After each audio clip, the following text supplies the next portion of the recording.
l'IAD. Veuillez me confirmer que vous êtes en train de bien recevoir mon écran.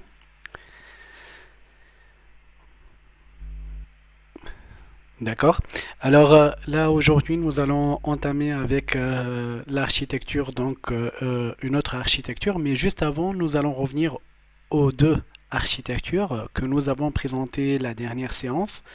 Et je vais vous demander pour l'architecture d'agent à base logique et l'architecture de tableau noir de donner une lecture critique. En fait, c'est comme ça qu'il y a eu une évolution au niveau des architectures. Chacune a commencé par les limites de l'architecture précédente afin de présenter une nouvelle architecture qui cherche à corriger une ou plusieurs limites à partir des architectures précédentes. Alors, si on reprend l'architecture d'agent à base logique, je vous demande pour l'architecture d'agent à base logique d'essayer de présenter une lecture critique de cette architecture. Quelles sont les limites de cette architecture? Comment on pourrait améliorer l'architecture d'agent à base logique? Et si vous voulez, je commence déjà par la question, est-ce que l'architecture de l'agent à base logique, je vais vous mettre à votre disposition la définition qu'on a donnée pour l'architecture de l'agent à base logique. Et si déjà, si vous vous rappelez bien, est-ce que cette architecture d'agent à base logique fait partie de l'intelligence artificielle distribuée ou plutôt de l'intelligence artificielle? Qu'est-ce qu'on a dit et pourquoi?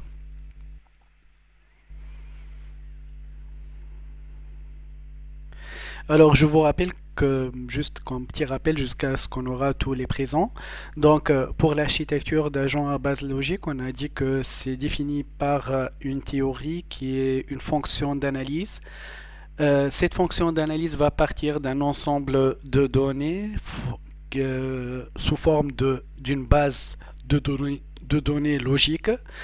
Ces données vont être traitées pour pouvoir déterminer quelle action à faire. Donc, on va définir un ensemble d'actions A prédéfinies pour cette architecture et l'analyse va partir des données logiques afin d'effectuer une sorte de un traitement, une analyse afin de sélectionner parmi l'ensemble A quelle est l'action à faire. Alors déjà comme première critique, on pourrait la donner à cette architecture d'agent à base logique, c'est on n'est pas en train de raisonner en termes d'intelligence artificielle distribuée. Ici, c'est l'agent qui va faire ce travail. Et si vous voulez, si vous allez revenir à l'introduction, vous allez trouver que la première fois qu'on a parlé d'IAD, c'était à partir des années 80. Alors que cette architecture a été présentée en 1957. Là, on considère que il y a un seul agent qui cherche à résoudre un problème. Alors, si je vais revenir par exemple au problème de recherche de plus court chemin dynamique, avec un agent à base logique, un seul agent qui va chercher à résoudre le problème, il va raisonner de manière indépendante par rapport aux autres agents. Donc, une des premières critiques, c'est que chaque agent va raisonner à part. Dans ce cas, donc, on n'a pas l'idée d'avoir un système multi-agent, mais plutôt chaque agent raisonne à part. Est-ce qu'il y a d'autres critiques que vous pouvez adresser à cette architecture? Alors, je vous invite à revenir à la définition de système multi-agent ou si vous voulez à la définition aussi de l'intelligence artificielle distribuée. Vous allez trouver une composante qu'on a définie au niveau de ces deux définitions mais qui n'a pas été abordée par cette architecture. Alors, si je vais essayer d'appliquer cette architecture à la recherche de plus court chemin dynamique, nous allons trouver que l'environnement va être modélisé par cette base de données logique. On pourrait le faire, il n'y a aucun souci. Par la suite, il y aura un traitement qui va permettre à l'agent de choisir, si vous voulez, le plus court chemin. Et pour effectuer donc le choix, il doit faire appel à un ensemble de chemins qui va être prédéfini pour lui. Il va appliquer donc cette fonction L Analyze sur la base de données logique qui représente les diverses perceptions qu'on pourrait avoir de l'environnement. En effectuant l'analyse, nous allons sélectionner quel est le chemin que nous allons prendre et il représente donc le chemin qu'il faut prendre afin d'atteindre la destination souhaitée. Mais ici, dans cet exemple, par exemple, on pourrait avoir divers objectifs. Un agent peut avoir comme objectif de choisir le chemin dont la durée est la plus courte. Donc le chemin, si vous voulez, le plus rapide. Un autre agent, il peut choisir le chemin là où il va avoir plus de sécurité.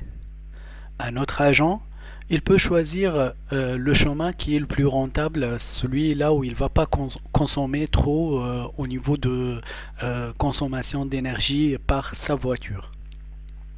Donc déjà comme critique qu'on pourrait accorder pour cette architecture d'agents à base logique, on pourrait dire que au niveau de cette définition, on n'a pas abordé le point de but. Il y a une autre critique importante qu'on pourrait accorder, et si je vous pose la question, qu'est-ce qu'il va se passer si cette fonction, elle analyse, va nous permettre, elle va nous conduire à une première fonction phi1 et une deuxième fonction phi2 appartenant à l'ensemble des actions possibles A. Et si donc nous allons avoir, dans ce cas, à partir des données, nous allons avoir deux actions contradictoires. Dans ce cas, qu'est-ce qu'on pourrait faire pour déterminer quelle est l'action à prendre? On pourrait avoir deux actions contradictoires qui peuvent être extraites à partir de cette fonction analyse.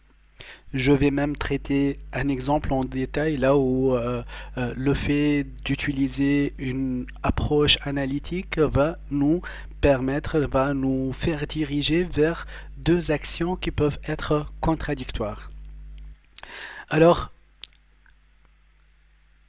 par rapport à ce qu'on a présenté au niveau de l'architecture de l'agent à base logique, on a par la suite amélioré un peu lorsque nous avons présenté à la fin de la dernière séance l'architecture de tableau noir.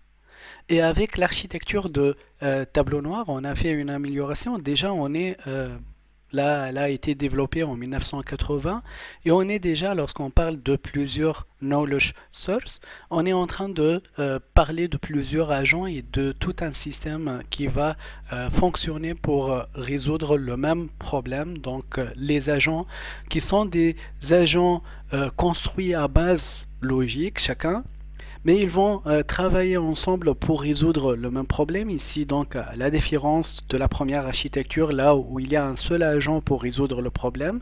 Si je prends toujours le problème de plus court chemin dynamique, c'est la voiture, elle va prendre une décision propre à elle en se basant sur, si vous voulez, une approche analytique, par exemple, basée sur le système expert. On pourrait avoir d'autres agents au niveau de l'architecture tableau noir et non pas une seule voiture. Dans ce cas, nous allons avoir plusieurs voitures qui vont chercher de distribuer la décision où chacun va chercher à résoudre ce problème.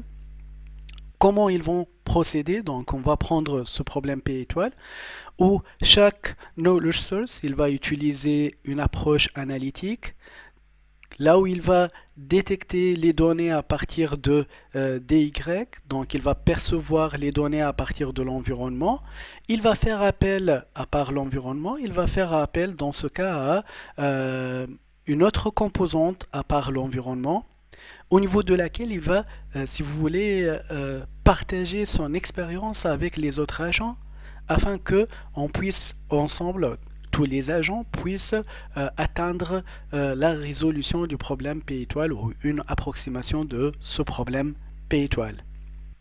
Alors, cette approche a ajouté cette composante qui est Blackboard.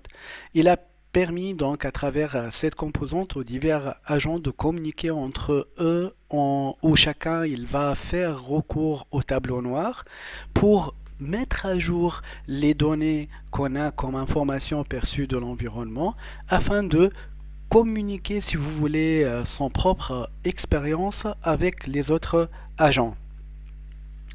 Et donc, afin de éviter des conflits au niveau de l'accès, que ce soit à notre tableau noir ou au niveau de la perception des données de l'environnement, pour pouvoir gérer ça, un processus de contrôle qui a été ajouté au niveau de cette approche qui a permis d'ordonner, de donner un ordre au niveau de l'ordre d'accès de chaque agent, de chaque knowledge source.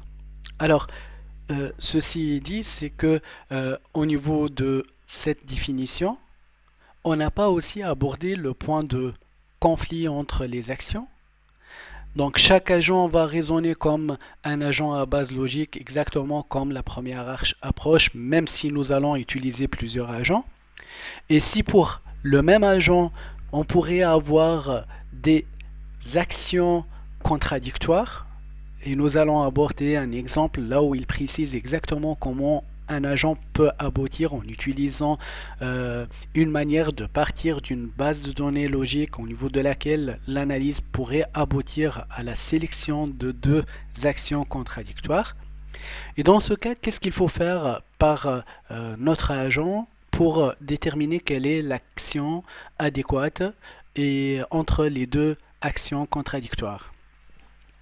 D'autre part, on n'a pas précisé le but de l'agent.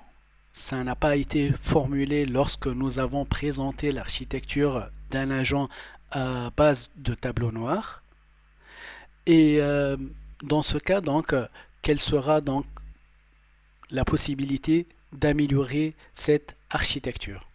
Alors, juste, je vais faire une petite pause. Si je prends l'exemple de plus court chemin dynamique, et si j'essaie de le formuler à l'aide de l'architecture de tableau noir. Dans ce cas, les divers knowledge sources vont être les divers utilisateurs de voitures, les conducteurs de voitures. Chacun, il peut être doté d'un programme qui va lui assister pour trouver le plus court chemin. Dans ce cas, chaque voiture peut percevoir à partir de son environnement quelles sont les diverses routes qu'elle pourrait traverser afin d'atteindre la direction cible. Et pour cette composante qui est le tableau noir ou blackboard, chaque agent, chaque knowledge source, chaque voiture va accéder à ce tableau noir afin de communiquer l'expérience vécue avec les autres agents. Et je prends un exemple, si je suis en train de conduire une voiture et je suis là au niveau d'une route, là où il y a un embouteillage, là où je ne peux pas donc atteindre la destination à cause d'un embouteillage au niveau de ma route choisie. Dans ce cas, je peux accéder à Blackboard. Et au niveau de cette interface, je vais indiquer aux autres conducteurs de voitures que la route là où je me suis actuellement, il y a un embouteillage, comme si je suis en train d'indiquer, il faut l'éviter pour les autres agents qui vont partir pour chercher donc une destination là où ils vont traverser cette route. Dans ce cas, ce que je vais indiquer à travers ce Blackboard va être partagé, va être communiqué aux autres agents. Et cette communication va permettre aux autres voitures d'éviter les routes là où il y a des embouteillages. Alors, la composante de contrôle ici, elle va indiquer à chaque agent quel est l'ordre au niveau de l'accès à Blackboard et à la perception des données à partir de l'environnement. Alors, si je reviens à la définition que nous avons présentée au niveau de ce cours, nous avons indiqué, et là c'est une lecture qu'on pourrait donner nous-mêmes à cette architecture tableau noir. Selon notre définition, les KS, ce sont des agents, comme on les a définis. L'environnement pourrait être un ensemble d'informations ou les divers KS pourrait percevoir des données à partir de cet environnement. Donc les données peuvent être mémorisées dans une base de données DY. Cette base de données, lors des actions, va être rectifiée par les agents et dans ce cas, c'est une base de données dynamique qui pourrait à tout moment être modifiée par les divers agents. Si je me trouve dans une route là où il y a un embouteillage, le fait que je vais accéder à cette base, donc je vais changer les données de l'environnement. Et ceci est dit, donc Blackboard et environnement vont être confondus en une seule composante qui est la base de données dynamique, là où on pourrait communiquer avec les autres agents à travers cette base et on pourrait donc percevoir l'environnement à travers cette même base DY. Pour le contrôle de l'accès, que ce soit à Blackboard ou dans notre cas à DY, ceci pourrait se faire par un autre agent et cet agent il pourrait donc préciser à chaque voiture quel est donc l'ordre de l'accès. Il va, si vous voulez, j'essaie d'utiliser une petite métaphore ici, il va jouer le rôle d'un modem pour plusieurs ordinateurs qui essayent à se connecter entre eux ou ils essayent de se connecter à Internet. Ceci veut dire que il va ordonner, il va prendre donc donner l'ordre d'accès à l'information entre les diverses voitures A, D, Y. Alors, c'est pour ça ici au niveau de cette schématisation, ce qui est présenté en gris, donc c'est un flux de contrôle d'accès. Et ce qui est présenté en noir, ça indique un flux donc, de données. Donc c'est une lecture et écriture de données qui va être effectuée. Donc ce qui confirme pourquoi on a dit qu'on pourrait confondre Blackboard avec environnement dans une base de données d'information DY qui pourrait être mise à jour par les divers agents. Et celui-là, c'est un agent de communication conformément à ce qu'on a présenté la dernière fois. Et cet agent de communication, il pourra donc organiser l'accès à DY entre les diverses voitures sous forme, si vous voulez, d'un modem ou un routeur. Alors, comme exemple d'application de l'architecture tableau noir, on pourrait trouver déjà, au départ, ça commençait avec la compréhension automatique de la parole et on pourrait trouver aussi le problème de plus court chemin dynamique que j'ai indiqué au niveau de la présentation d'aujourd'hui. Alors là, en fait, à travers ce problème de plus court chemin dynamique, nous essaierons ensemble de mettre en évidence quelles sont les limites possibles de cette architecture. Et ça va nous aider par la suite à comprendre les autres architectures. En fait, ils ont été présentés afin de résoudre certaines des limites que nous allons présenter actuellement.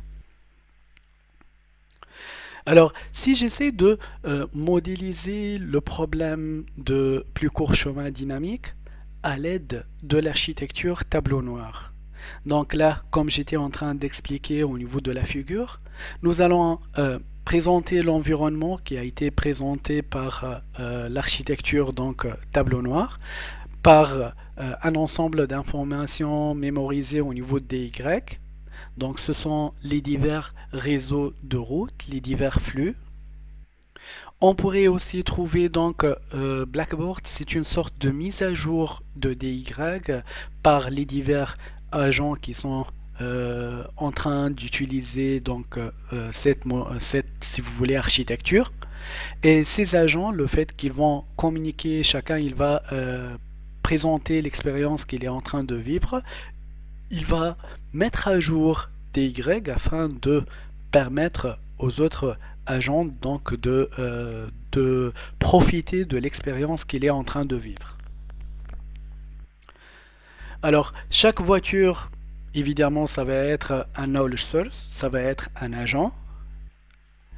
Et les fonctions que nous allons utiliser par chaque agent vont être une fonction de perception de l'environnement et une fonction d'analyse que chaque agent est capable à faire. Donc, et aussi une fonction, donc une autre fonction qui va permettre à l'agent d'agir au niveau de DY, que ce soit au niveau de Blackboard ou au niveau de l'environnement en effectuant des mises à jour à DY. Alors ici, à partir de ce qu'on a fait comme présentation de ce problème à l'aide de l'architecture, si vous voulez, tableau noir, cette présentation va nous permettre de savoir que déjà au niveau des buts, donc l'agent n'a pas précisé les divers buts qu'il pourrait avoir comme lecture critique. Donc je commence par le dernier déjà. Donc l'absence d'un but où chaque agent cherche à optimiser. On pourrait avoir donc un agent qui cherche à avoir la route la plus rapide, un autre agent qui cherche à avoir la route la plus sécurisée, un autre agent il peut chercher à avoir la route par exemple la plus rentable en termes de coût de consommation. Au niveau de cette limite, il y a aussi le fait que rien ne nous empêche le fait d'utiliser toujours l'approche d'agent à base logique pour chaque knowledge source. Ceci veut dire qu'on pourrait toujours avoir des actions contradictoires et donc des conflits au niveau des choix de l'action adéquate et à appliquer pour la résolution, pour l'approximation de problèmes de plus court chemin dynamique. En plus de ça, je peux ajouter que aussi on a cette limite qui se trouve pour les deux architectures, que ce soit tableau noir ou agent à base logique. Nous avons toujours que une action appartenant obligatoirement à un ensemble d'actions prédéfinies, ceci n'est pas toujours efficace car on pourrait trouver des scénarios, et si vous vous rappelez bien de l'exemple que j'ai présenté la dernière fois, par exemple on pourrait avoir des cas où je suis face à un feu rouge mais le feu rouge est en panne. Et dans ce cas, si je vais avoir des actions prédéfinies, au niveau des actions on pourrait dire s'il y a feu rouge il faut s'arrêter. Et si vous allez prendre, s'il y a feu rouge, il faut s'arrêter. Dans ce cas, s'il y a une panne au niveau du feu rouge et il est allumé rouge, on va rester au niveau de notre position et on ne va pas bouger jusqu'à ce qu'il y aura au moins un feu orange ou une signalisation qui indique qu'il y a une panne au niveau des feux. Oui, le tableau noir. Ben, juste un instant, je vais compléter avec l'autre action et je vais reprendre avec votre question. Juste puisqu'il nous reste uniquement cette limite, je vais dire que l'autre limite, c'est que les divers knowledge source, et déjà c'est une en quelque sorte réponse à votre question, mais je vais la détailler plus. Les knowledge source utilisent quoi comme fonction d'analyse? Qu'est-ce qu'ils vont utiliser? D'accord? Alors, les knowledge source, lorsque ça a été présenté au départ, ce sont des agents, entre guillemets, experts. Utilisent déjà ce qu'on appelle donc l'approche de l'agent à base logique. Et puisqu'il utilise la base logique au niveau de l'architecture de l'agent lui-même, ceci va faire de sorte que ils sont en train d'utiliser un ensemble d'actions prédéfinies.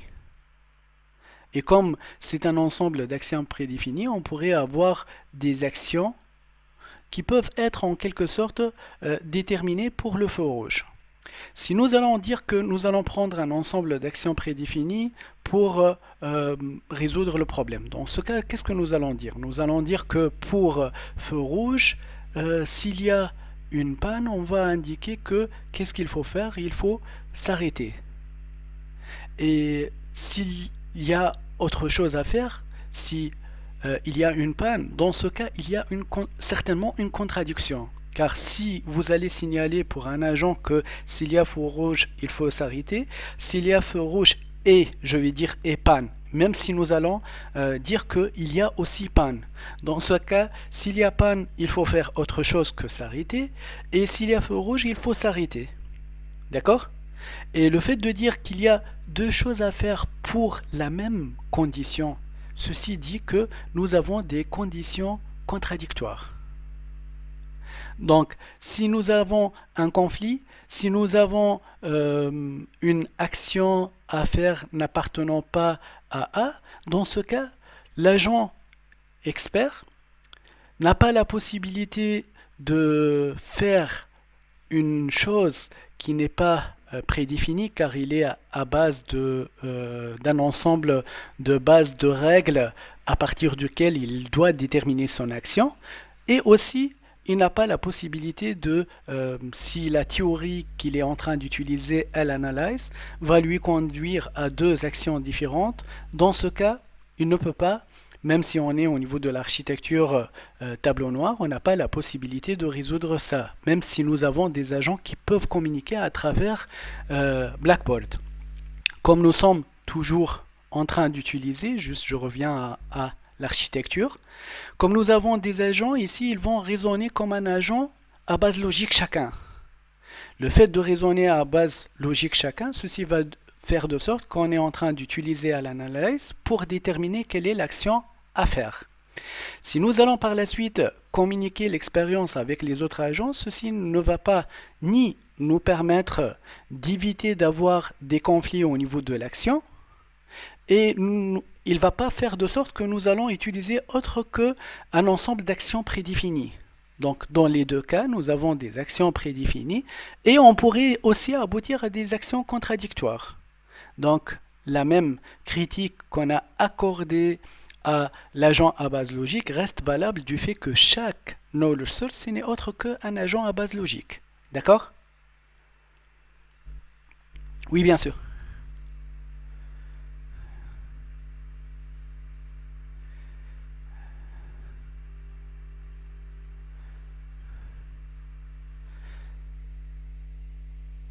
D'accord.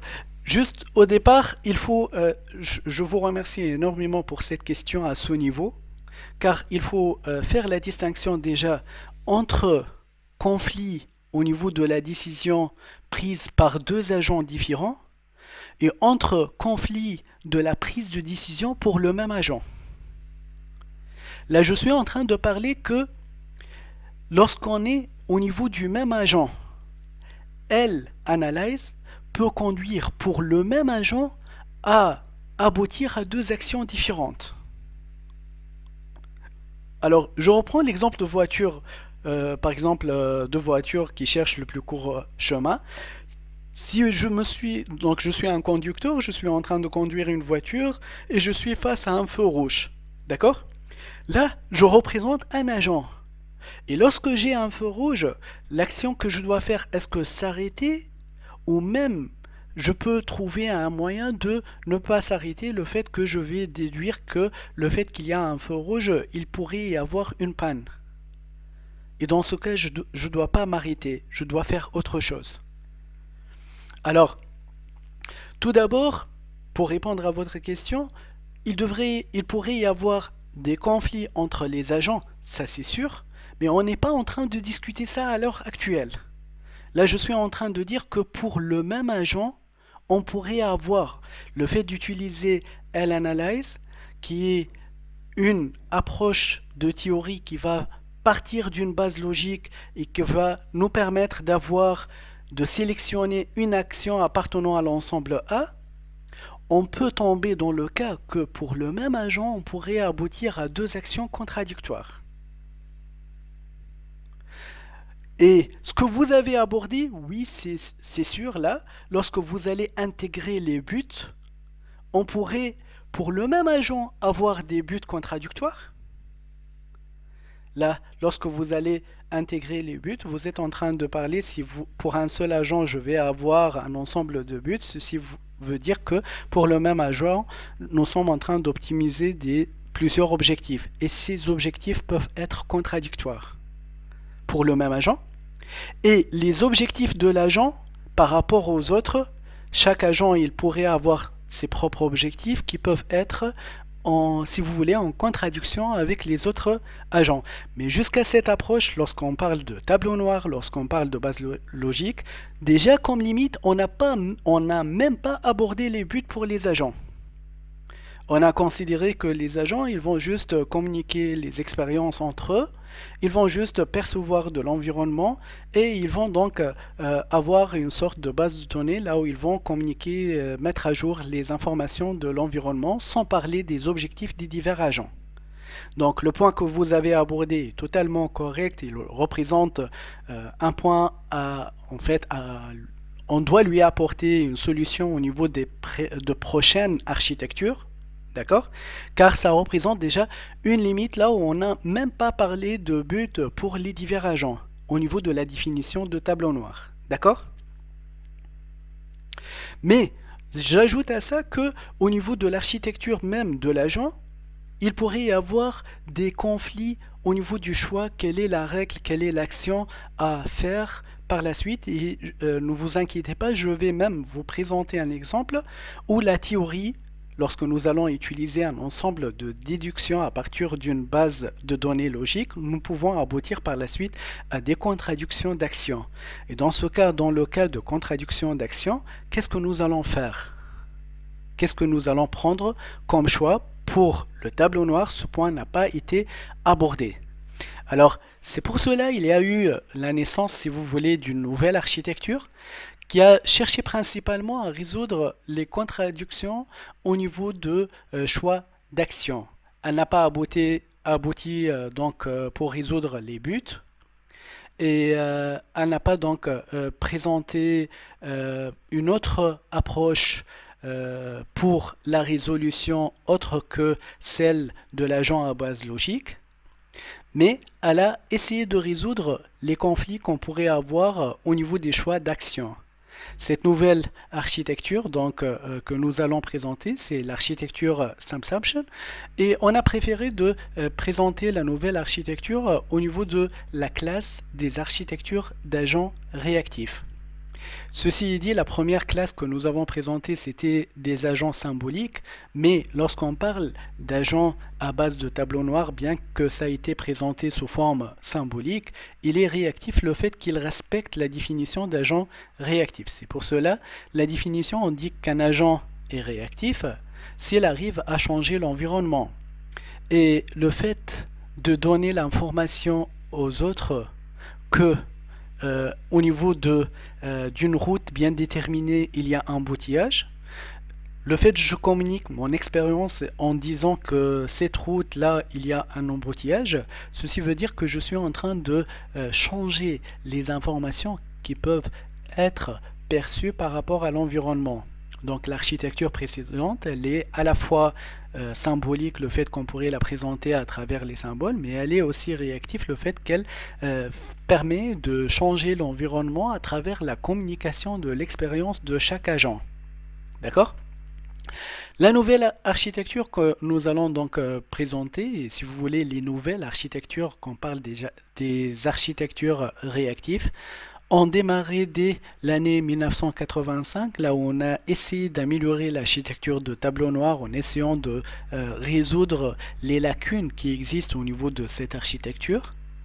Et ces architectures sont en train d'être présentées et améliorées jusqu'à nos jours. Ceci veut dire que jusqu'à aujourd'hui, on n'a pas trouvé une architecture réactive entre guillemets parfaite qui cherche à approximer un problème un peu difficile. Et dans ce cas, vous avez la possibilité vous-même de faire des améliorations des architectures, si vous voulez, réactives et de proposer des améliorations même à l'architecture que nous allons présenter, celle de l'architecture de SAMSAMPtion. Alors, en partant d'une des limites de cette architecture qui est l'architecture SAMSAMPtion, nous allons présenter une architecture, celle des tâches compétitives, qui va partir d'une limite de l'architecture SAMSAMPtion qui va essayer de reprendre, si vous voulez, la même direction en essayant de résoudre un des problèmes, une des limites de l'architecture SAMSAMPtion. Ça va être la même chose lorsque nous allons présenter par la suite d'autres architectures. Chaque architecture va venir et il va essayer donc de présenter une amélioration. Et là, je veux faire une distinction que toutes les architectures réactives ne vont pas résoudre le problème que vous avez, donc celui qui a intervenu tout à l'heure, qui a proposé, celui de résoudre les conflits entre les agents. Aucun déjà de ces architectures réactives n'a abordé ce point, car toutes les architectures d'agents réactifs, par définition, ce sont des agents qui cherchent à faire des modifications au niveau de l'environnement, de changer l'environnement, mais ils ne s'intéressent pas, ils n'ont pas fait un effort au niveau de la définition d'un objectif à optimiser pour chaque agent. Donc ils ont resté dans le cadre où il n'y a pas de but à optimiser et on pourrait déjà déduire une limite de toutes ces architectures que nous allons présenter actuellement qui consiste à ne pas prendre en considération l'optimisation d'un ou plusieurs buts pour chaque agent. Et nous allons continuer donc à voir comment l'architecture Subsumption permet de faire une amélioration par rapport à l'architecture tableau noir, en partant de la limite que lorsque l'agent va aboutir à des actions contradictoires, comment l'architecture Subsumption a proposé de résoudre ça. Alors, dans les années 80, 1986 précisément, cette architecture a proposé de décomposer l'agent en plusieurs couches, plusieurs modules. Et en arrivant à décomposer l'agent en plusieurs couches, nous allons faire de sorte que chaque module, il pourrait avoir un ensemble d'actions qui ne peut pas être, l'ensemble des actions obtenues par chaque module ne peuvent pas être contradictoires entre eux.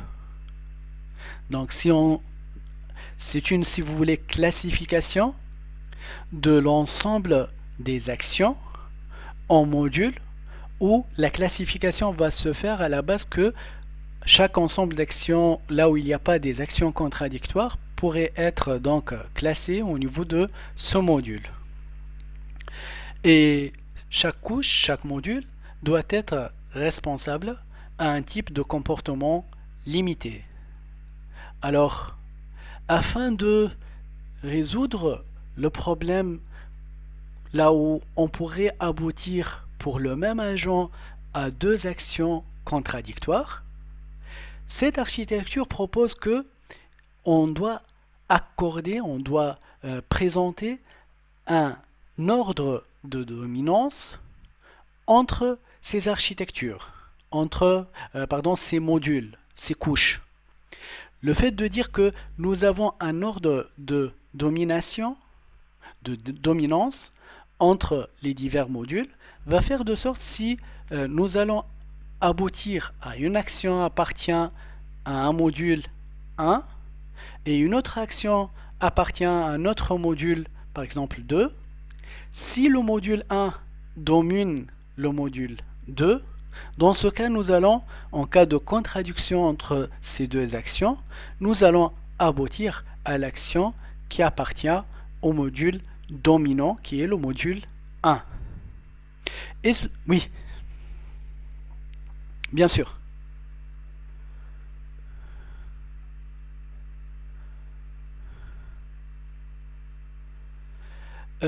هنا نحكي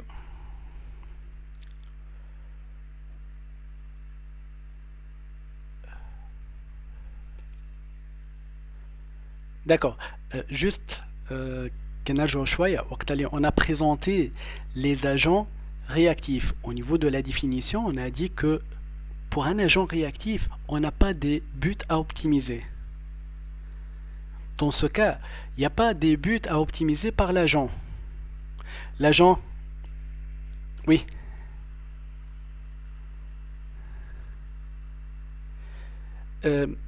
Pour l'architecture de tout agent qui est réactif, on ne parle pas de but à atteindre, on ne parle pas de but à optimiser, on parle juste que ce que nous avons au niveau de cette définition, on n'a pas la composante but, n'a pas été abordée. Tout ce qu'on a, c'est que, oui. Alors, l'utilité d'un agent réactif, et je m'intéresse au problème là où nous avons par exemple des voitures j'utilise l'exemple pour vous expliquer c'est quoi l'utilité. Là, nous avons la possibilité de communiquer l'expérience de chacun. Nous avons la possibilité pour les agents, nous avons la possibilité de chercher quelle est l'action adéquate à faire donc pour cet agent en se basant sur si j'ai cette condition, je vais faire ceci. Donc, euh, si on revient à l'architecture de l'agent à base logique qui est notre départ, d'accord? C'était quoi la modélisation, si vous voulez, la conception qui a été faite pour présenter ce genre d'agent? C'était en partant d'un ensemble de données que nous avons sous forme d'une base de données logique. Nous allons utiliser une série de démonstrations, de théories qui va nous permettre de sélectionner quelle est l'action à faire. Au niveau de la série, on va essayer de présenter la solution au problème par le fait que si condition, alors faire. Alors, ceci va permettre à l'agent, oui,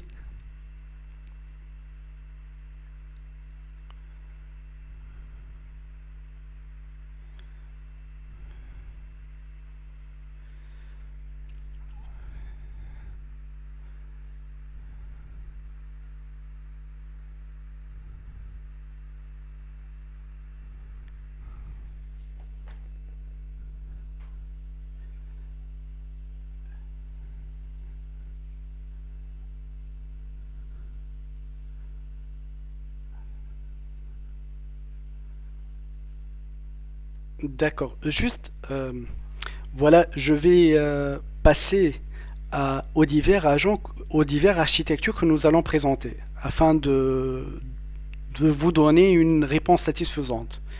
Là, je suis en train de voir comment les choses ont évolué au niveau de l'intelligence artificielle distribuée, en partant même avant l'intelligence artificielle distribuée par un modèle qui est de l'agent à base logique. Par la suite, je vais voir les évolutions, mais pour donner déjà une petite réponse, c'est que les architectures qui vont venir par la suite, à- là on est à l'année 1996, 1986, d'accord? Par la suite, on aura des architectures là où ils ont intégré le cadre cognitif, là où ils ont intégré la possibilité d'atteindre des buts par des agents. Là où on pourrait changer, travailler sur la fonction à l'analyse. Ce que je suis en train de dire que jusque-là, jusqu'à l'architecture Samsamsha, on a parti par tout d'abord en 1957 d'un agent qui se base uniquement à des conditions simples pour trouver donc sélectionner quelle est l'action à faire. Par la suite, les choses ont évolué du fait que on a rencontré, si vous voulez, sur le plan pratique, le problème où on pourrait sélectionner des actions différentes par le même agent. On a eu besoin d'avoir, juste un instant, on a eu besoin d'avoir cette architecture Samsung qui va résoudre ceci, mais par la suite, il y aura d'autres architectures qui vont venir. Là où nous allons, au niveau de l'architecture de l'agent lui-même, intégrer la composante but. Au niveau de l'architecture de l'agent lui-même, on pourrait changer l'approche d'utiliser une théorie pour aboutir donc à quelle est si vous voulez, l'action qu'on pourrait choisir.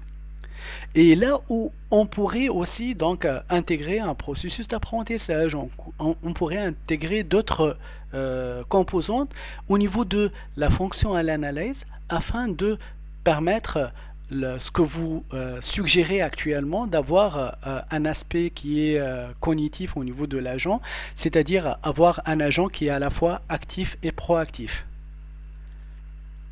Je ne sais pas si vous êtes d'accord.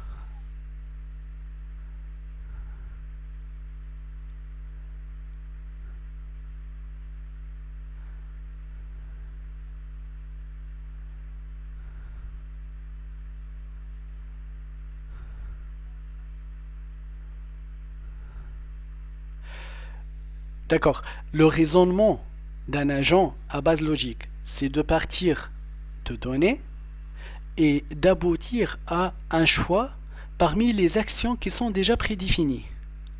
Est-ce qu'il y a ici une fonction qui me permet de déterminer lequel que je vais choisir? Si par exemple, j'essaie de juste de reformuler votre question par une autre question.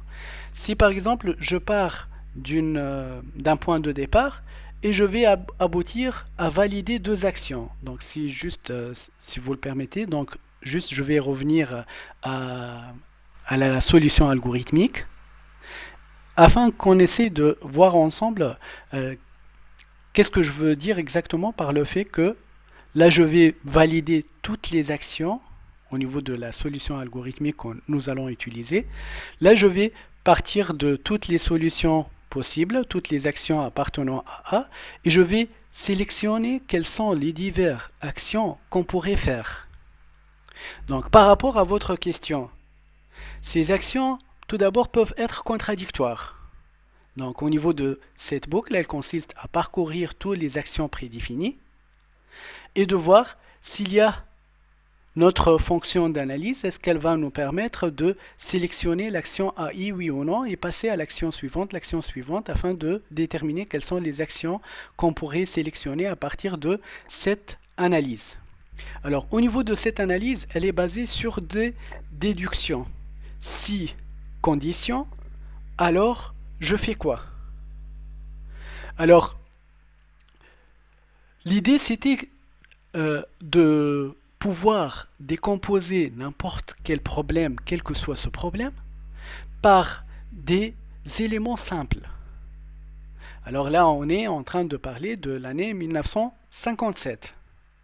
Alors, parmi ces critiques, c'est que si je prends le cas, s'il y a un feu rouge, là je ne vais pas parler d'un objectif à optimiser, je n'intègre pas s'il y a feu rouge, qu'est-ce que je dois faire. Je ne prends pas en considération l'objectif principal de notre voiture qui est d'atteindre la route adéquate dans le temps, par exemple, le plus court.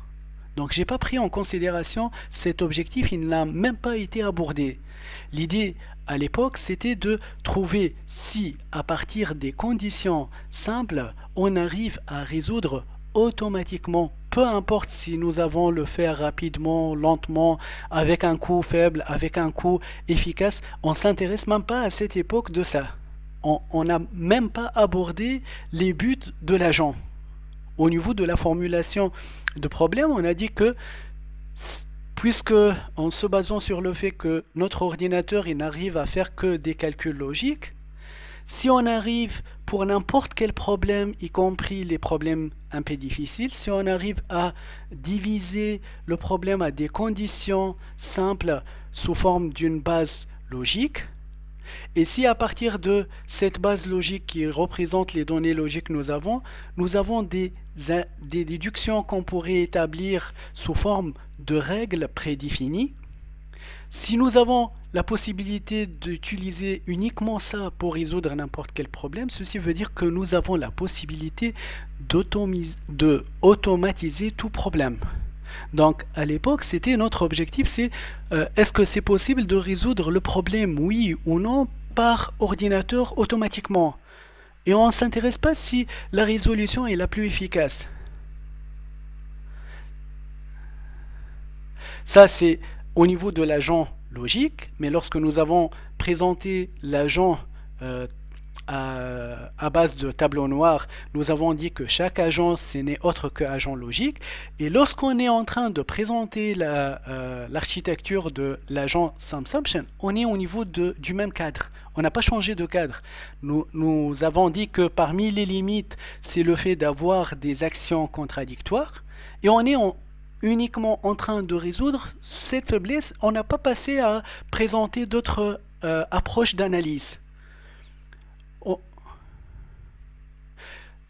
Donc tous les agents réactifs, même celui que nous allons présenter après celui-là, il n'y a pas de but à optimiser car à l'époque, On s'intéresse pas à est-ce qu'on pourrait résoudre le problème rapidement ou lentement, efficacement ou non, mais c'était l'idée, est-ce qu'on pourrait résoudre le problème de manière automatique, sans avoir recours à l'être humain? Et on ne s'intéresse pas trop à l'époque si le fait de présenter une solution, ça va être une solution rapide ou une solution lente, en pensant que, comme ça a été fait, si vous voulez, par Alan Turing, lui, il a au départ supposé que les ressources de l'ordinateur sont de la machine de Turing, si vous voulez, sont abondantes. Donc il a défini au départ, si vous voulez, un ruban là où il a imaginé qu'il est infini. Mais par la suite, lorsque on a passé à construire les ordinateurs, on a trouvé que la capacité des disques durs, la capacité de la mémoire n'est pas infinie, elle est finie. Et c'est pour ça on s'intéresse plus à l'optimisation à ce niveau et donc à des objectifs à optimiser. Donc, juste, je reprends avec les tableaux noirs ou l'architecture SimSum. Nous avons pour les deux le même problème, c'est qu'on est en train toujours de raisonner par des agents à base logique. C'est pour ça qu'on a consacré toute une architecture pour les agents à base logique. Mais l'unique chose qu'on a essayé d'améliorer par rapport à l'architecture précédente, c'est le fait si le raisonnement va nous permettre d'aboutir à des actions contradictoires, qu'est-ce que cette architecture, l'architecture SimSum, pourrait proposer comme solution à ce niveau? Donc c'était l'apport de la nouvelle architecture. C'est le fait d'avoir des actions possibles contradictoires. Si nous allons trouver donc des conflits, comment on pourrait faire de sorte que je vais dire que c'est l'action 1 et non pas l'action 2 qui va être utilisée.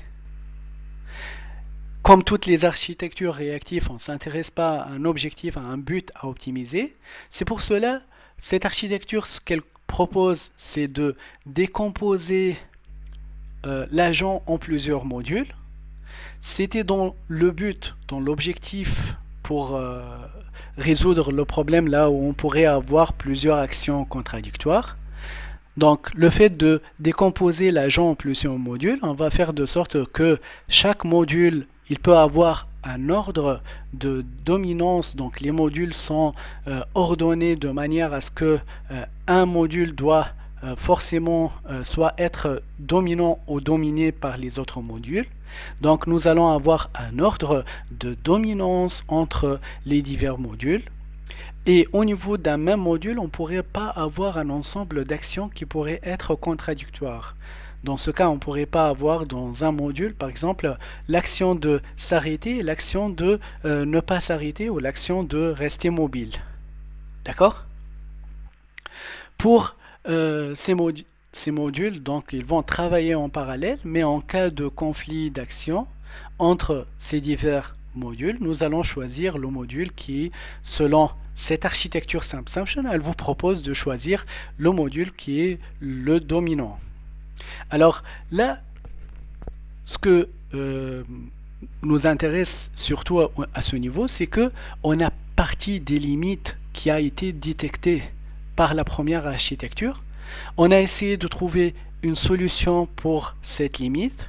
C'est pour ça que nous avons réussi à présenter, donc j'ai dit nous avons, mais celui qui a présenté l'architecture de 1986, l'architecture SimSum, a réussi à présenter et à valider une nouvelle architecture qui cherche à éliminer, si vous voulez, une des limites de l'architecture précédente. Alors, au niveau de l'architecture SimSum, lorsque nous allons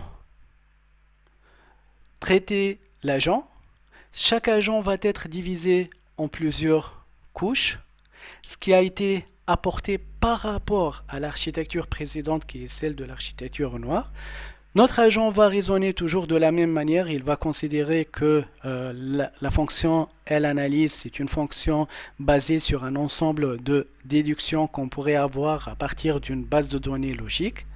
Mais si par exemple, au niveau de la couche 0, nous avons une action qui est contradictoire avec celle de la couche 1, en cas de contradiction entre les actions, donc on va faire de sorte que l'action de la couche 0 va être exécutée, elle passe à l'action, et cette action va être communiquée à la couche 1 pour qu'elle soit prise en action, et on va bloquer l'action de la couche 1 qui est dominée par la couche 0, si on considère que ceci est l'axe de domination en partant de la couche 3 jusqu'à la couche 0.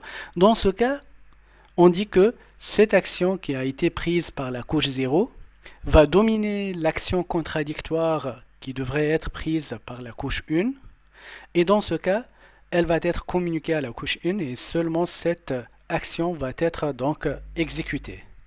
Alors peut-être vous allez dire, mais monsieur, est-ce qu'on pourrait réellement, en utilisant une approche de déduction, avoir des actions contradictoires?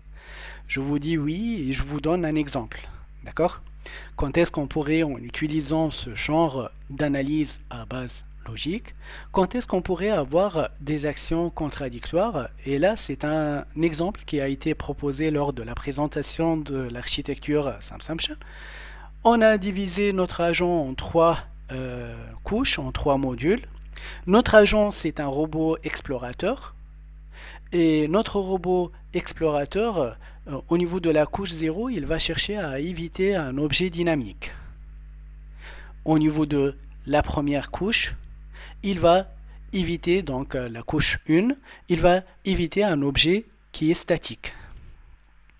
Alors au niveau de la couche 2, il va éviter un obstacle, sachant que l'agent, lui, est dynamique. Donc l'agent doit être dynamique, il veut éviter un obstacle. On va au départ présenter là où la couche 0 et la couche 1 peuvent chacune aboutir à une action qui est contradictoire avec l'autre couche.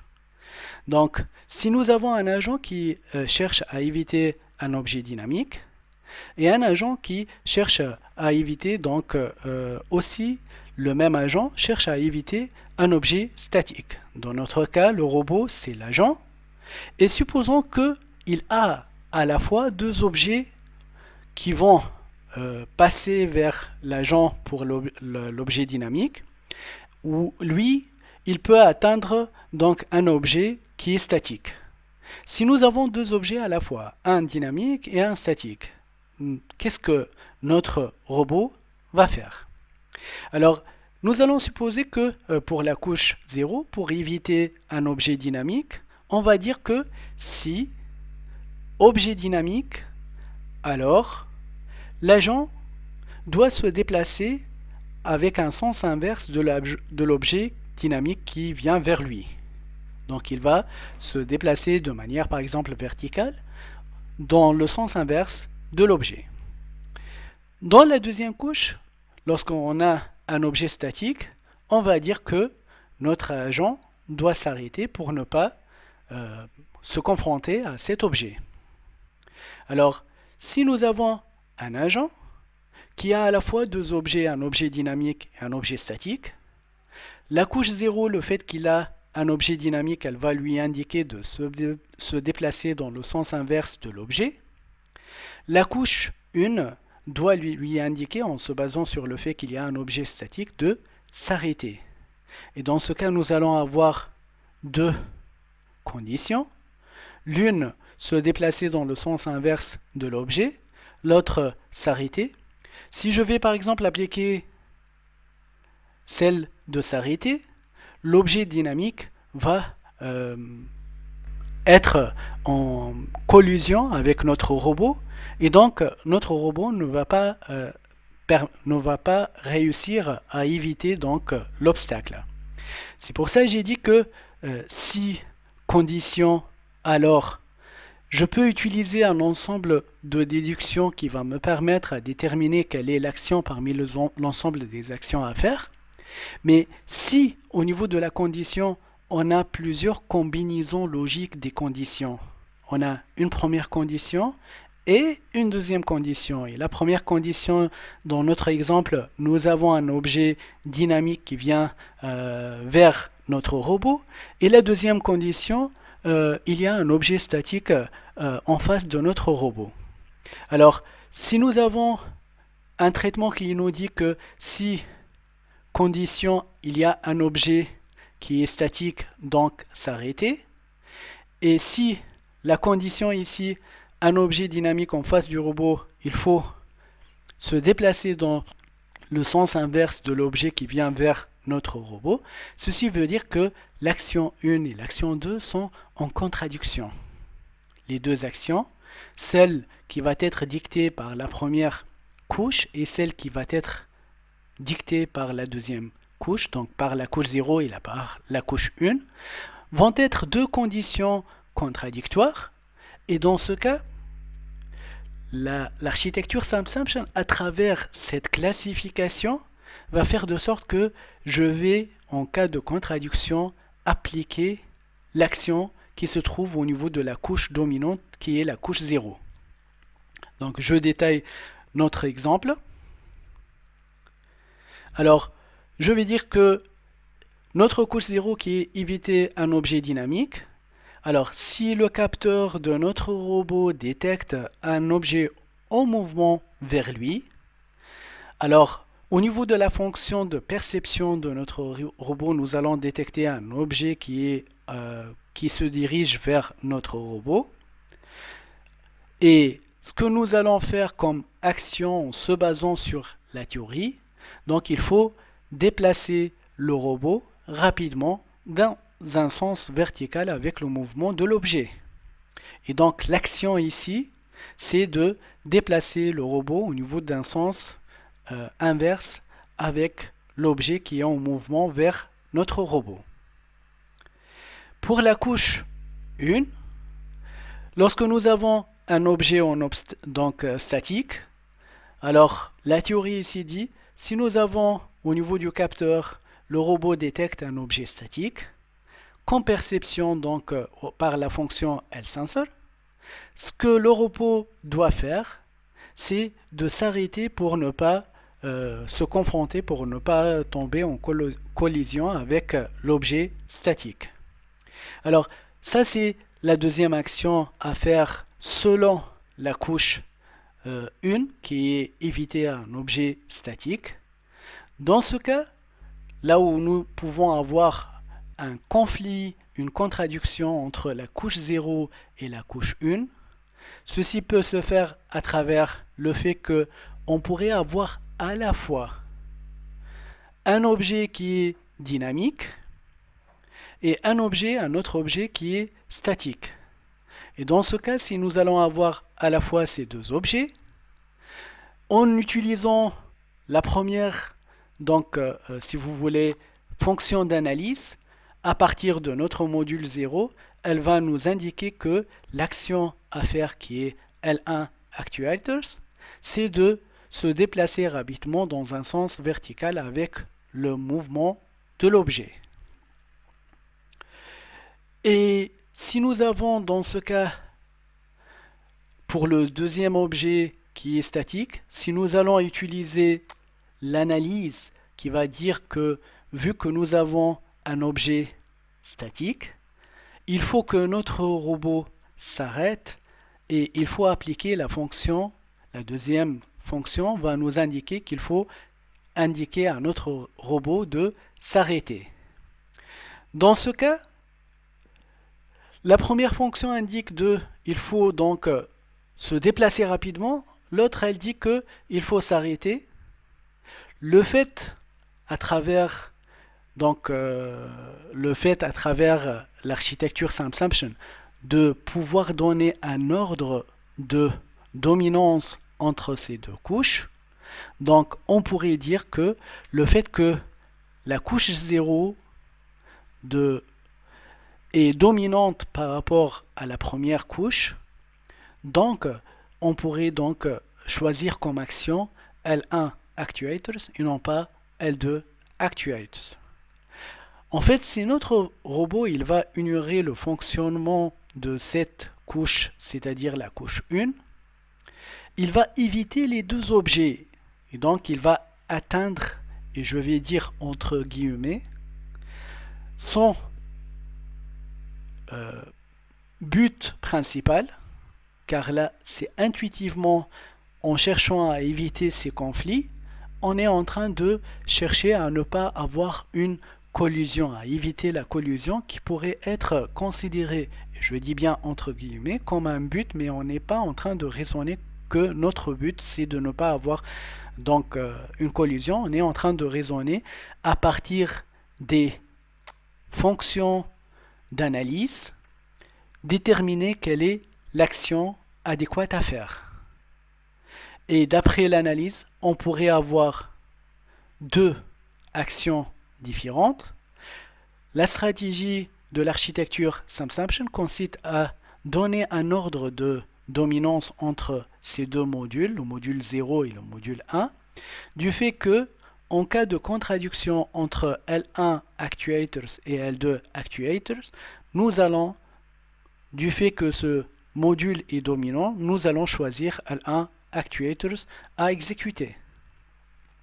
Donc, selon le principe de l'architecture Samsaption, il faut traiter en priorité l'objet dynamique, celui de l'architecture 0, qui consiste à effectuer l'action dictée par L1 Actuators.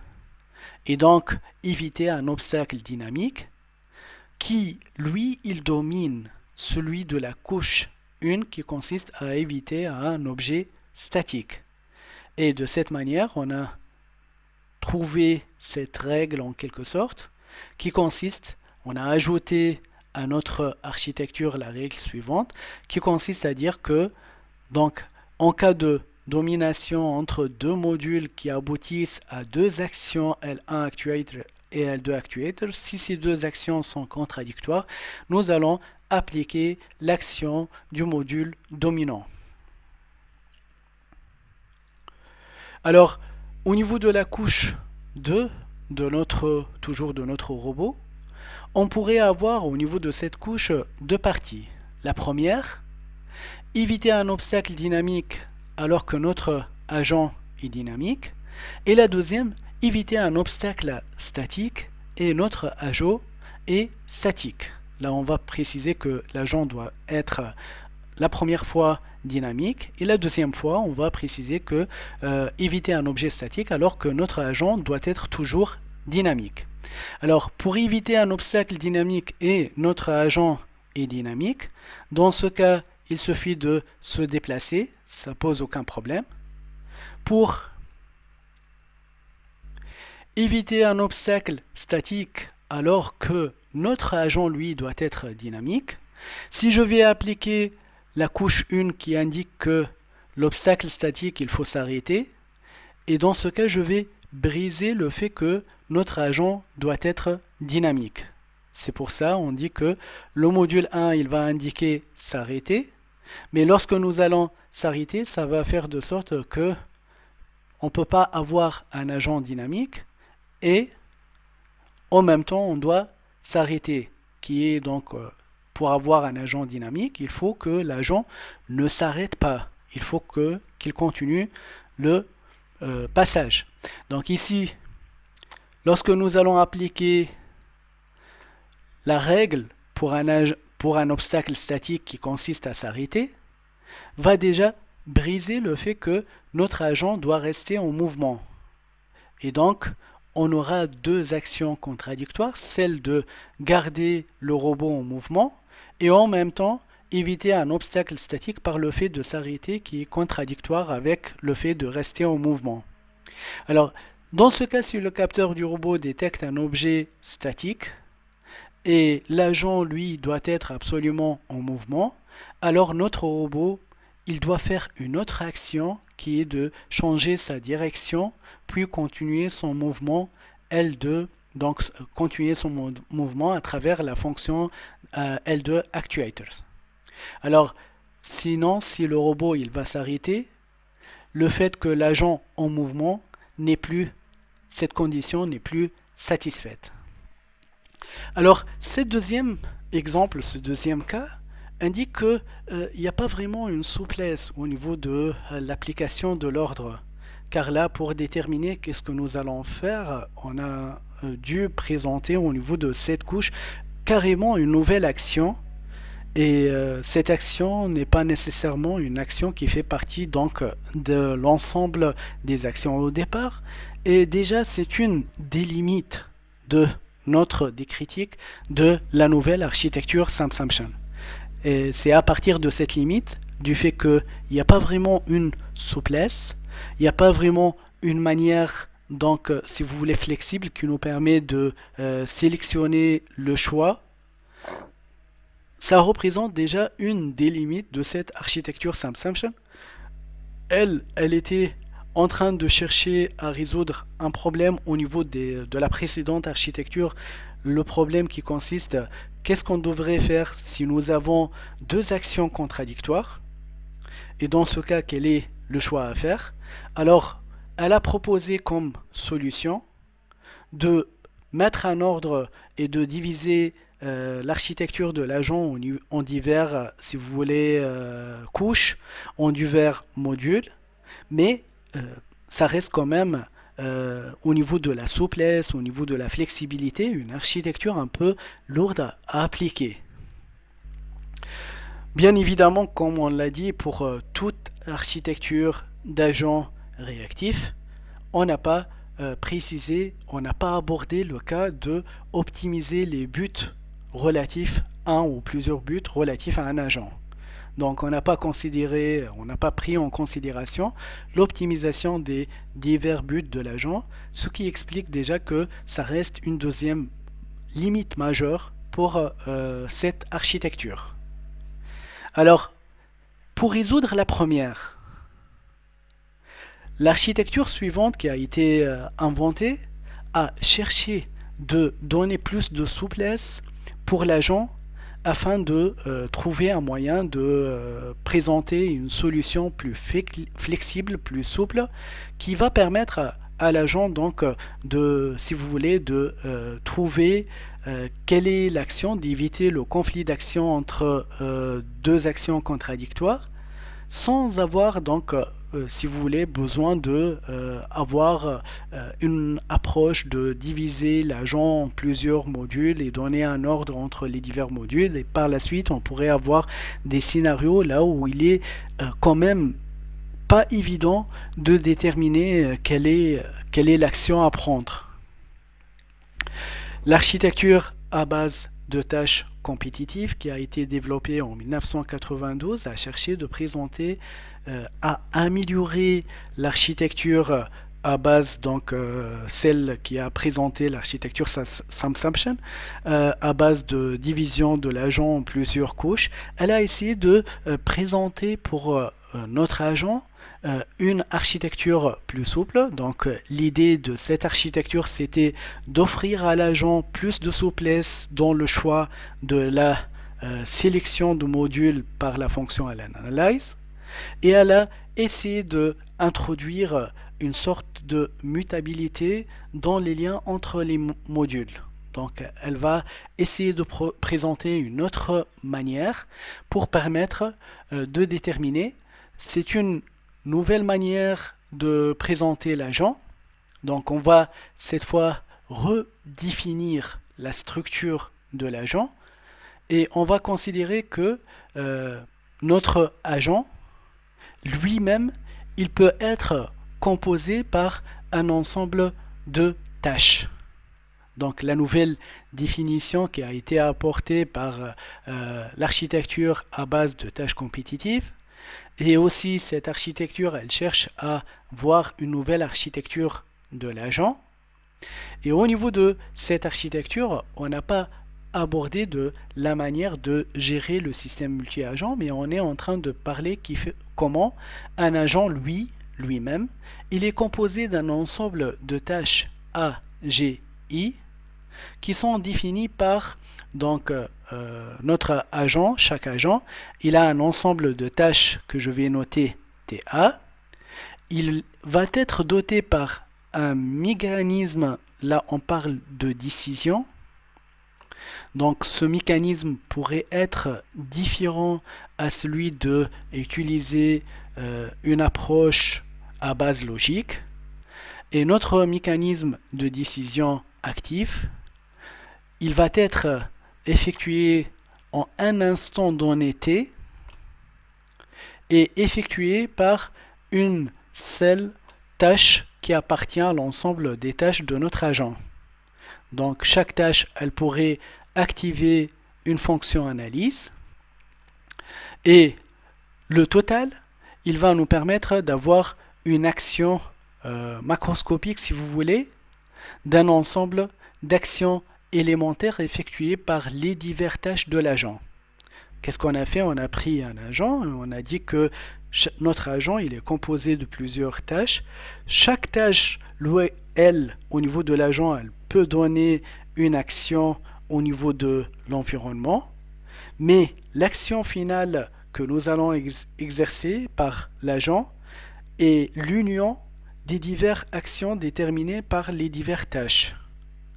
Et dans ce cas, notre fonction d'analyse va prendre comme paramètre un poids accordé aux diverses tâches et elle va prendre en considération donc l'instant auquel nous allons prendre la décision et elle va nous permettre par la suite, elle va nous donner comme retour une action à faire à partir de ce que nous allons percevoir à partir de l'environnement. Donc la fonction elle analyse. Ce qui est différent par rapport à tout à l'heure, au lieu d'avoir un ordre, nous allons donner un poids à chaque tâche qui remplace l'ordre qui a été proposé par l'architecture SimSumption. Dans ce cas, pour chaque tâche, nous avons un poids qui va permettre de reconnaître à quel point la décision qui a été prise par cette tâche est importante. Et ce poids de chaque tâche relatif à l'instant t, donc il peut changer en fonction du temps.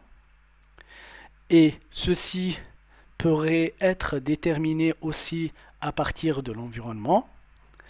Et cette fonction d'analyse va permettre à l'agent de prendre l'action qui va être donc prise comme action finale par l'agent.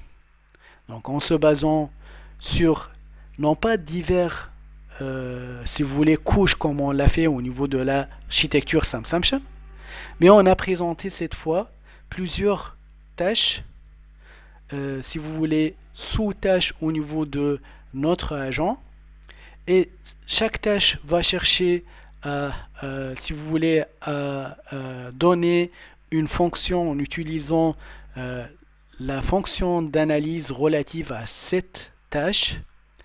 Et si nous allons aboutir par la suite à des décisions différentes, le problème va être résolu par le fait que nous avons un poids d'importance pour chaque tâche et dans ce cas, le poids est relatif à la décision prise. Dans ce cas, celui qui a le poids le plus important va, si vous voulez, porter sur l'autre. Et c'est pour ça, donc, c'est cette fonction d'analyse qui va déterminer quelle est l'unique action, qui ne peut pas être deux actions contradictoires dans ce cas, quelle est l'unique action à exécuter par l'agent afin de résoudre un problème.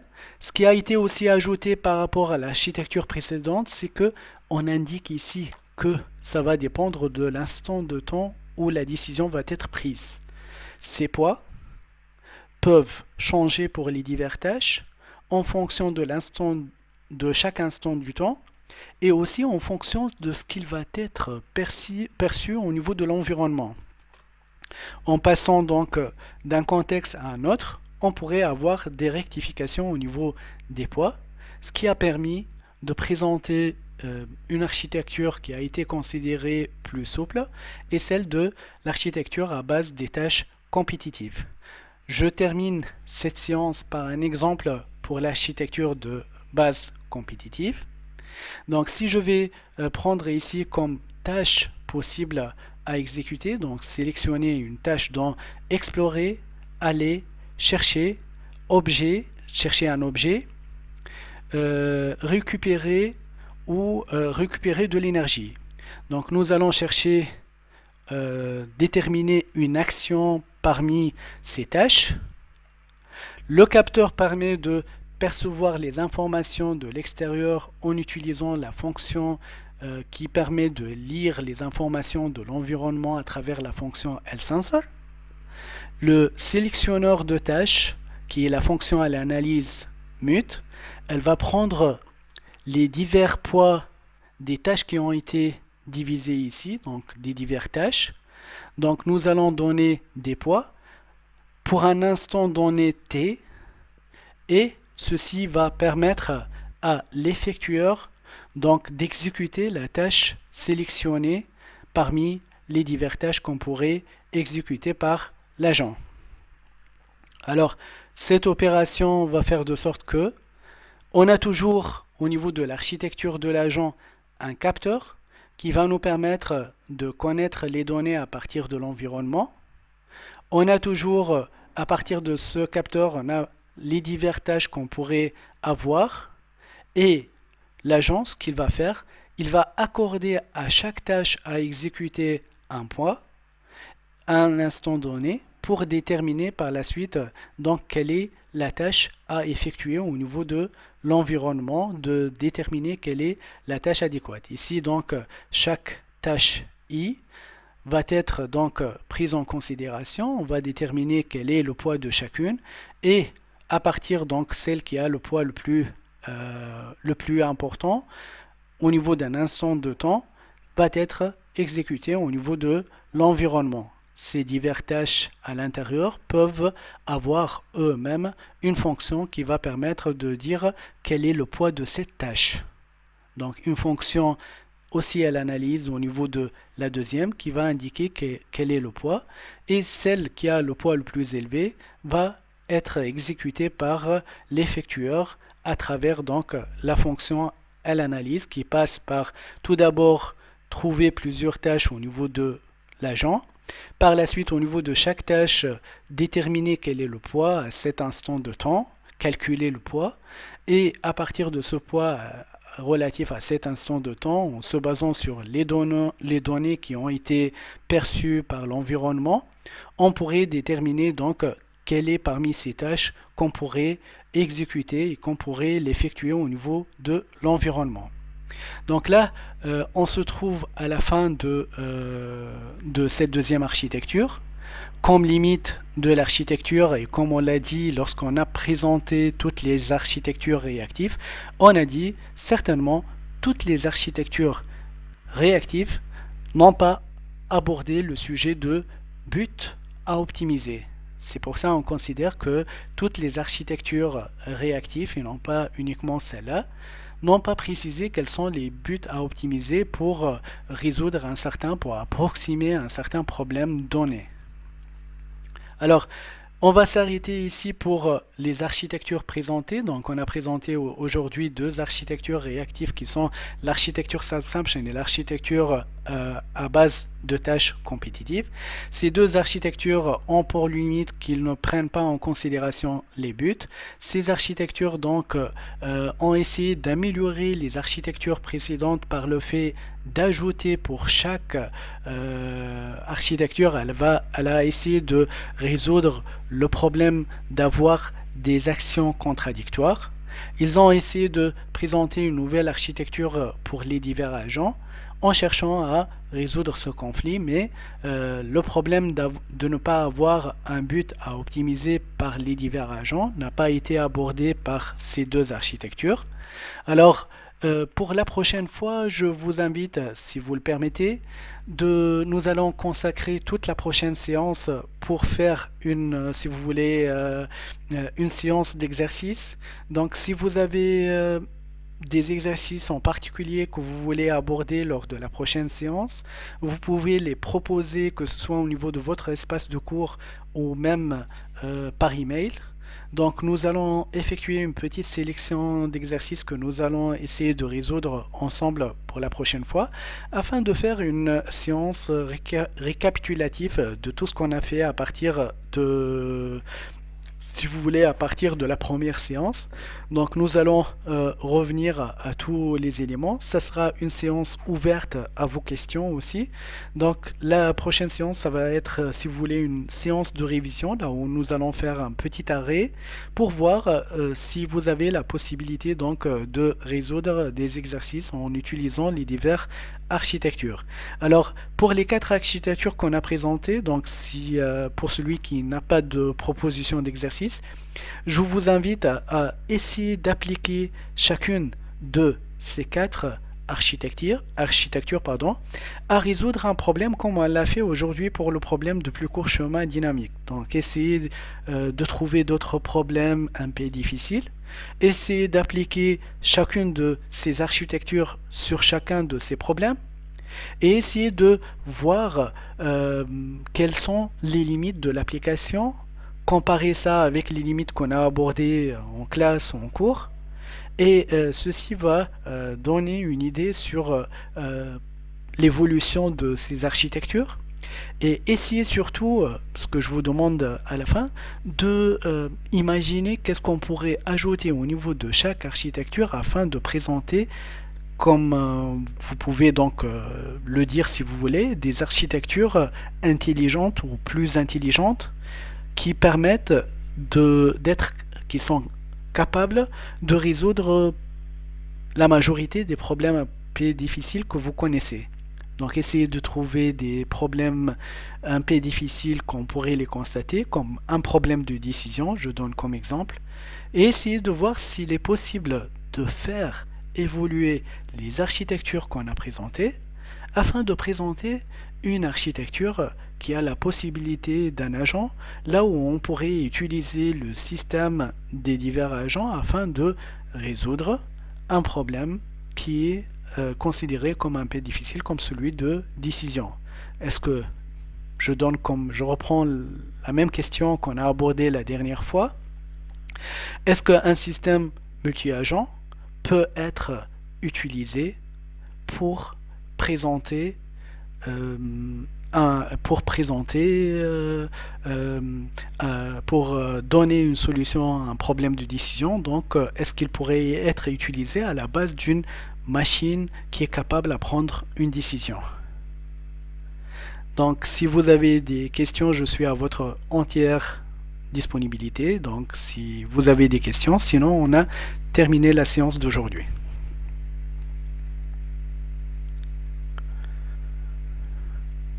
Merci, Jawar.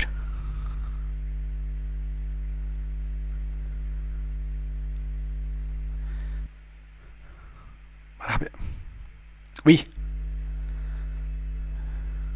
oui.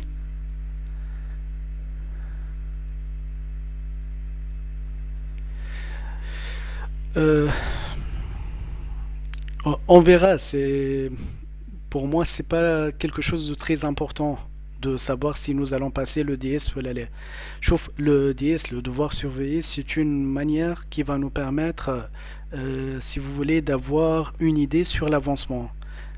Donc, c'est quoi un examen de manière générale? C'est une manière d'évaluer l'avancement au niveau de cette matière. Une manière d'évaluer à quel point nous sommes en train d'atteindre l'objectif de la matière. Donc, si vous voulez, un test ou un DS vous aidera énormément à voir si vous êtes en train de bien avancer au niveau de cette matière. Si on n'a pas à faire le DS, donc nous allons continuer notre cours jusqu'à la fin de ce semestre. Si on a la possibilité de faire un DS, pourquoi pas, car si vous n'allez pas avoir cours durant cette semaine, donc pourquoi pas ne pas avoir euh, une manière d'évaluer à quel point nous sommes en train d'avancer. Comme je vous ai dit, pour moi, la maths, oui.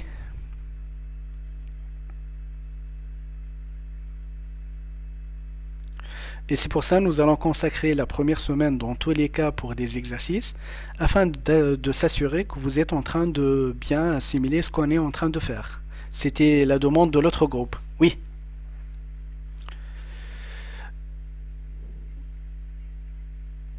Ben, juste pour la quantité, vous avez dit que la quantité de cours est énorme, mais ce qu'on a présenté actuellement, c'est une introduction et un deuxième chapitre au niveau duquel on a présenté la définition formelle de l'intelligence artificielle et on a présenté quatre architectures, donc deux architectures chaque semaine. Bon, je ne sais pas si vous considérez que le nombre est élevé, mais si je prends par exemple l'architecture de l'agent à base logique, si on prend en considération que vous avez déjà étudié euh, les systèmes experts, ceci veut dire que j'ai pas apporté quelque chose de nouveau pour vous. Donc, à vrai dire, en termes de quantité, c'est pas vraiment quelque chose de très lourd. Mais c'est vrai que les objectifs de la matière qu'on a fixés peuvent être des objectifs ne sont pas très faciles à atteindre. Le fait de dire que mon objectif au niveau de cette matière, c'est d'avoir des étudiants capables à comprendre une architecture, la critiquer et pourquoi pas proposer sa propre. Chaque étudiant pourrait proposer sa propre architecture. Ceci veut dire que l'objectif déjà n'est pas aussi simple. Donc, c'est vrai que pour atteindre un tel objectif, c'est pas quelque chose de simple, mais si je considère que dans quelques mois, vous allez obtenir un diplôme d'ingénieur, ceci veut dire que dans quelques mois, vous pouvez même entamer une thèse de doctorat ou vous pouvez intégrer une entreprise où vous avez la possibilité au niveau de cette entreprise de carrément diriger un service en tant qu'ingénieur spécialisé. Dans ce cas, je considère que l'objectif est adéquat avec ce qu'on attend de vous, au niveau de votre diplôme, bien sûr.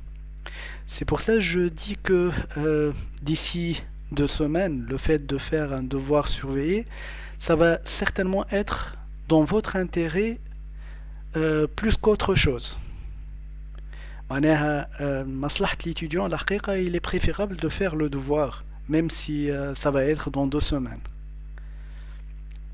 Ça va vous permettre de savoir si ça avance bien ou il y a des choses à améliorer au niveau de cette matière, plus qu'autre chose. Merci à vous. C'est ma bonne journée.